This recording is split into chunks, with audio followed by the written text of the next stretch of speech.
Magandang umaga sa ating lahat, lalong-lalo na po doon sa mga solid Duterte supporters. Tingnan nyo yung photos na yan, magkaiba. Ang nakalagay, isang fake at isang hindi. Fake daw dahil nandyan yung maleta, tapos nagpipicture yung dalawa. At ito daw yung real, yung nasa kabila, dahil walang maleta. Sinong si Raulo ang magpipicture na nasa ilalim ng bodega? Napakadaming mga gandang tanawin sa labas na pwede kang magpapicture. Bakit sa bodega? At para naman sa mga Pilipino, yung ganyang post, ginagawa lang yan kung merong nasa unahan na bagay o tao.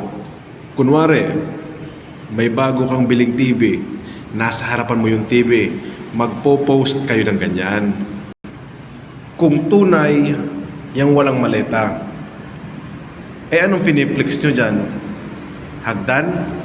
Bisikleta? Pinto? Kami ganang may paglulukuhin nyo pa.